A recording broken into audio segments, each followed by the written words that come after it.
America और Israel का सबसे बड़ा खौफ ईरान के परमाणु अड्डे हैं। उन पर हमला करने की तैयारी पूरी हो सकती है। बस इंतजार 20 जनवरी का हो रहा है, जब डोनाल्ड ट्रंप राष्ट्रपति पद की शपथ लेंगे। लेकिन उससे पहले ही ईरान ने अपनी वो ताकत दिखा दी है जिससे नेतन्याहू का हौसला पस्त हो सकता है। एक रिपोर्ट में आप समझिए।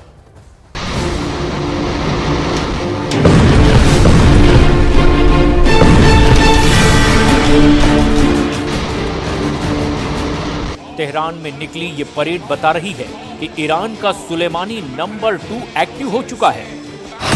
Sulemani number 2 active. तेहरान में जिस तरह से अमेरिका और इजराइल के जनाजे बना करके घसीटे गए, वो साबित करता है कि ईरान में सुलेमानी नंबर 2 की बसेज फोर्स एक्टिव हो चुकी है। Buses force active. तेहरान की सड़कों से लेकर ईरान में सत्ता के गलियारों में इस वक्त मूड बहुत खतरनाक है। यह माना जा रहा है कि ईरान इस वक्त पैनिक मोड में है। इस पैनिक मोड की वजह से ईरान और अमेरिका से आने वाली खबरें पैनिक यानी कि घबराहट, खलबली और बेचैनी से भरी हुई हैं, जो ईरान में बड़ा तहलका मचा सकती है। क्योंकि सुलेमानी नंबर 2 यानी ब्रिगेडियर जनरल गुलाम रेजा सुलेमानी को ऑर्डर देने वाले अली खामनेई सुपर एक्टिव हो चुके हैं। दोनों का इस तरह सक्रिय होना बताता है कि ईरान इस वक्त बहुत बेचैन है। इसमें कोई शक नहीं। ये 2 वीडियो इसका सबूत है। एक तरफ तेहरान में इजराइल का जनाजा निकाला जा रहा है, तो दूसरी तरफ ईरान दिखा रहा है कि अगर उसके परमाणु अड्डों पर वार किया गया तो वो कैसे जवाब देगा। इसके लिए ईरान ने नातांज न्यूक्लियर अड्डे के पास अपनी एयर डिफेंस वाली ताकत दिखाई है। ईरान के खिलाफ लगातार रिपोर्ट आ रही है कि अमेरिका और इजराइल 20 जनवरी से पहले ही बड़ी एयर स्ट्राइक कर सकता है। इजराइल और अमेरिका मिलकर ईरान के परमाणु अड्डों को टारगेट कर सकते हैं। इसमें बड़ा टारगेट बन सकता है ईरान का नातांज nuclear plant.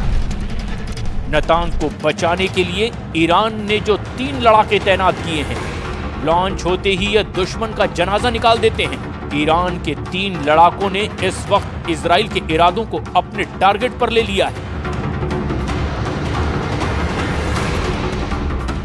खुर्दाद air defence 50 kilometre की रेंज।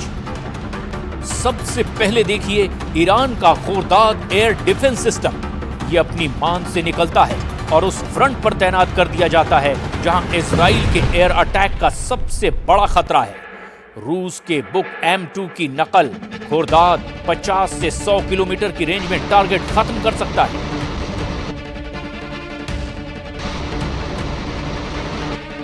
टोर एयर डिफेंस 25 किलोमीटर की रेंज। इसके बाद ईरान ने दिखाया अपना टोर एयर डिफेंस सिस्टम। रूस से लिया गया यह सिस्टम यूक्रेन में भी एक्टिव है। Range 25 kilometre.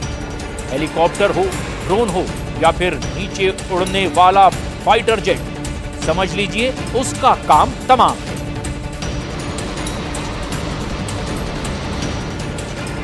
Nine day air defence 30 kilometre की रेंज। अब देखिए ईरान का 9 डे एयर डिफेंस सिस्टम। आसमानी टारगेट को इस नए दुश्मन का मतलब है कि 30 किलोमीटर में हर लक्ष्य खल्लास।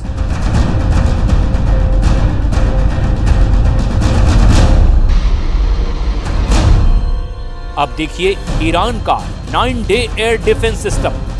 आसमानी टारगेट को इस नए दुश्मन का मतलब है कि 30 किलोमीटर में हर लक्ष्य खल्लास। ईरान की अपने एयर डिफेंस सिस्टम इसीलिए गुफा से निकाल रहा है क्योंकि खामनेई के कमांडरों ने मैसेज दे दिया है कि अब करो या मरो के हालात हैं। इसकी वजह से ईरान ने लॉन्च कर दिया अपना युद्धाभ्यास इत्तेदार। इसके टारगेट पर हैं इजराइल और अमेरिका।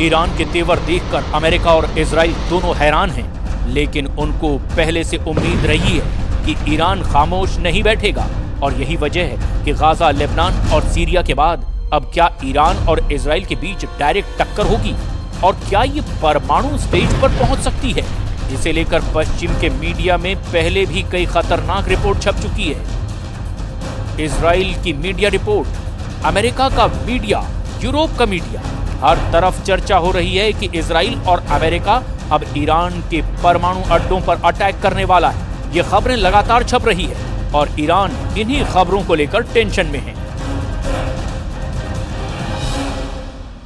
איננו מסירים את עינינו מאיראן שמאיימת להשמיד אותנו, ואנחנו נחושים למנוע מאיראן להשיג נשק גרעיני וגם נשק אחר שיכול לאיים על ערינו ועל יישובינו.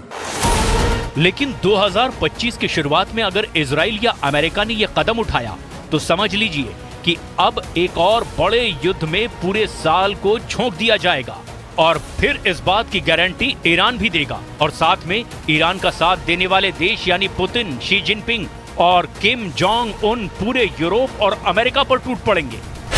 ईरान के परमाणु अड्डे पर हमले का मतलब है वर्ल्ड वॉर। ईरान ये वार्निंग बार बार दे चुका है। तेहरान में निकली बजिस परेड बता रही है कि ईरान को गंभीरता से लेना होगा, क्योंकि अगर ईरान की चेतावनी को हल्के में लिया गया तो नेतन्याहू और ट्रंप की युद्ध वाली आंकड़ेबाजी बहुत बड़ा ब्लंडर साबित हो सकती है। ईरान का जवाब बहुत बड़ा युद्ध होगा। इसकी वार्निंग ईरान बार बार दे रहा है और दूसरी तरफ नेतन्याहू की एयरफोर्स बता रही है कि वो ऐसा मिशन किसी भी वक्त अंजाम दे सकती है। नेतन्याहू ने भी इससे कभी इनकार नहीं किया है और यही वजह है कि इजराइल और ईरान के बीच तनाव बहुत ज्यादा है।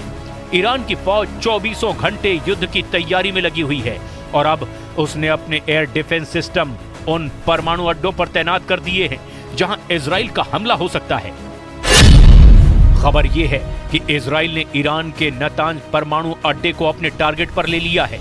नेतन्याहू बहुत जल्दी में है और वो ईरान के इस परमाणु अड्डे को अपने एटम बस्टर बम से पूरी तरह तबाह कर देना चाहते हैं। नेतन्याहू अब सिर्फ डोनाल्ड ट्रंप के ग्रीन सिग्नल का इंतजार कर रहे हैं। ईरान के पास अभी एटम बम है या नहीं, ये बात पुख्ता तौर पर अमेरिका भी नहीं जानता, लेकिन इजराइल के पास एटम बम है, इससे कोई इनकार नहीं करता। दावे के मुताबिक आज की तारीख में इजराइल के शांत रेगिस्तान में नेगेव परमाणु रिसर्च सेंटर है, जहां ताकतवर हथियार बनाने के काम किए जाते हैं। Stockholm International Peace Research Institute के मुताबिक इजराइल के पास करीब 90 परमाणु बम हैं, जो पूरे पश्चिम एशिया को पिघली हुई रेत में तब्दील कर सकते हैं।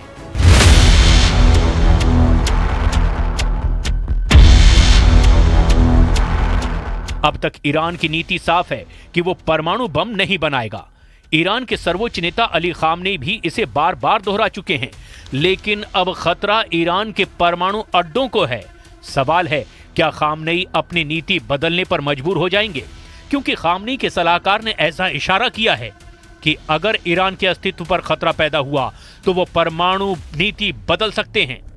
क्या 24 घंटे के अंदर ईरान खुद को परमाणु पावर घोषित करेगा या 24 घंटे के अंदर इजराइल करेगा ईरान पर बड़ा हमला? घड़ी टिक टिक करने लगी है। क्या 24 घंटे के अंदर ईरान बन सकता है न्यूक्लियर पावर या 24 घंटों के अंदर इजराइल दिखाएगा अपनी अटैक पावर? दोनों के पास है महज 24 घंटे, जो इस बात को फाइनल कर देंगे कि अब विश्व युद्ध होगा या फिर परमाणु युद्ध। गाजा में बमबारी के दौरान इजराइल के एक मंत्री ने परमाणु बम इस्तेमाल करने की भी सलाह दी थी, जिसे बाद में नेतन्याहू ने खारिज कर दिया। लेकिन इसी बयान से साफ हो जाता है कि इजराइल जिस बम को छुपाने की कोशिश कर रहा है वो भी दुनिया के लिए बड़ी तबाही की वजह बन सकता है। वहीं ट्रंप की शपथ से पहले चीन ने भी ईरान को उस परमाणु समझौते को फिर से जिंदा करने का समर्थन किया, जिसे ट्रंप ने अपने कार्यकाल में डस्टबिन में डाल दिया था। 维护伊核全面协议的有效性，不应推倒重来，另起炉灶。全面协议历经10多年艰苦谈判达成，已经安理会核可，时至今日仍是最佳选择，是各方通过外交手段解决伊核问题的最大公约数。 रूस और चीन लगातार दबाव डाल रहे हैं। ऐसे में ईरान को लेकर इजराइल और अमेरिका के विकल्प कम होते जा रहे हैं। नेतन्याहू और खामनेई की टक्कर में पूरी दुनिया फंस चुकी है और अब एक ऐसा फैसला इस युद्ध को एक झटके में अंजाम तक पहुंचा सकता है। लेकिन वो फैसला ऐसा होगा जिसमें पूरी दुनिया के जल जाने का खतरा है।